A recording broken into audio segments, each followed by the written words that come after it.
tell me I'm wrong, but you must be waking up every morning pinching yourself saying it's Christmas Day and your birthday rolled into one. It must be a great place to be right now and a great place to get into training.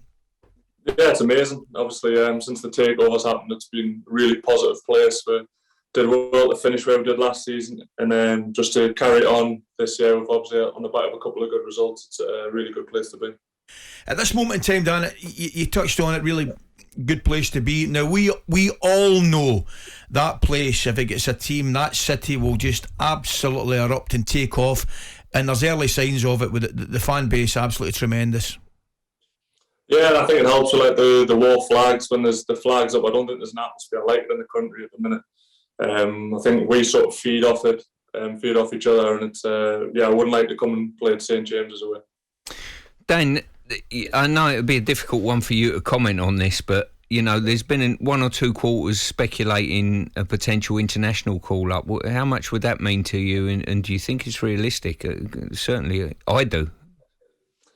It's a tough one. I think it's hard now. I think, but I would love to. I think when you're growing up playing football, you want to represent your country and stuff. And I'm playing well, but I think at the stage I am now, obviously this is going to be the World Cup and the international break. I think it'll be tough for us to get in, but I'm playing well. I'm confident, and obviously just waiting for that call if it comes. Yeah, just from my point of view as well, I'd be interested to know, where do you see your best position? Because you're absolute perfection as a defender, because I look at you and think he can play left back, he's comfortable on the ball, he can play inside in a 4, he can play as a 3, as a centre-half. Where's your best position, you feel? I feel the best position's probably like centre-back and a back 4. I think that's where I learned my trade, and I've played most of my career, but I can play a left back. I've played a wing back a few times, like left of a 3. So as long as I'm on the pitch, to be honest, I'm quite happy to play anyway. Hi Dan, just Shay here. I was just thinking, Dan, obviously a couple of questions. What it's like to be back at your boyhood club, being a Geordie, playing for your hometown. It must be amazing. And my second question is, where do you think you guys can finish? And maybe can't say this on air. Has Eddie set a target? You know, what position to finish? And as Ali says, everything's going brilliant. You know, both on and off the pitch. And you know, you must be buzzing to be playing for Newcastle now. Yeah, crazy that I'm playing for Newcastle. To be honest, I never thought I'd get that opportunity. I remember I was just at the back end of last year. I remember I was like walking the dog with my dad, and as soon as the takeover happened, he was like, "Oh."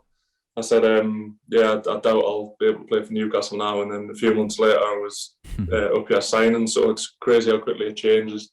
We're in relation to sort of targets and stuff. I think it's hard to sort of put a target exactly where we want to be. I think us as Newcastle fans in general always seem to, so I wouldn't say get ahead of ourselves, but always get very excited when like positive things are happening and stuff. So I've heard people talk about Europe and stuff, but I think if we were finishing comfortably top 10 this season, I think that's shows progression. I think that's fair, Dan. I also think you've got a manager that will not get carried away. Eddie Howe seems to me brilliant coach, brilliant manager.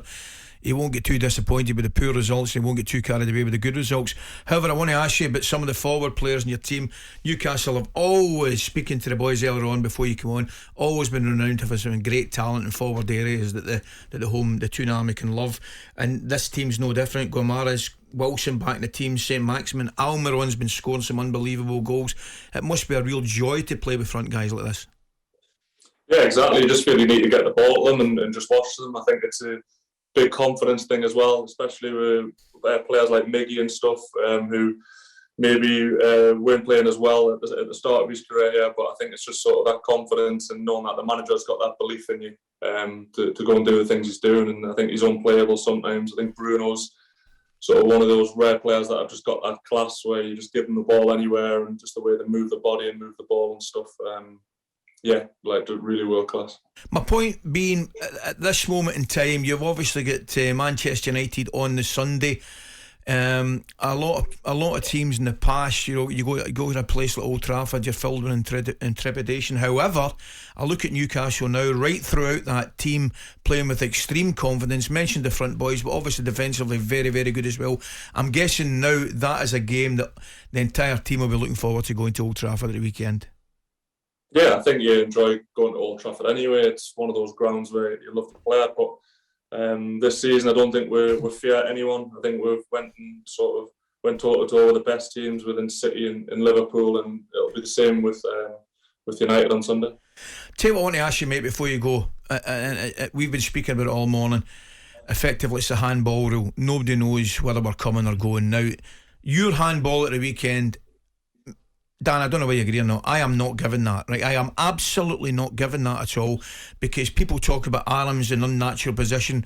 Your arm, to me, was in a natural position because you're going back the way trying to get a header and you naturally bring your arm up. The handball rule is annoying every day. You're the man I want to speak to after that decision at the weekend. Where do you sit on it? Yeah, I didn't think it was a penalty, as in I don't think it's fair. I don't know what else I could have done, but I think in sort of today's age and the way that the handball rule's gone, I can understand why it was given. I knew as soon as I hit my hand that the ref was probably going to give it, but as you say, I don't understand what more I could have done from the way I was jumping. I knew the ball was over my head, so I was trying to turn my body to go and defend wherever the ball was going, and it just hit my hand. So there's not a lot I could do about it, to be honest. Well, do you think? I mean, that's my point. You can back the way your hand naturally comes up. Yeah. We don't know what's happening with the handball rule. Where do the players? You must talk about it in the dressing room. Do you think the players, the supporters, the fans need clarification on it? Yeah, I do. I think it's quite a hard one to clarify, because I think it's still just a game of opinions, isn't it? I think if you look at sort of the handballs that we're getting in the Champions League and stuff, I think it's done a lot different on the continent. I think as soon as it hits the ball anywhere in the box, hits your hand, then I think they normally give a penalty. But I don't know. I think it's a tough one, because obviously I think there was the one where there's a Jota cross for Gabriel, and that didn't get given a penalty. So as I said, I think it's still just an opinion on it. I think it's going to be quite a hard thing to clarify, to be honest. Well, to take it a step further, I'm watching Matip at the weekend running to close people down with his arms actually in an unnatural position at his side. He's specifically keeping them at his side. Is this now making defenders think differently about going to tackle or going to close people down?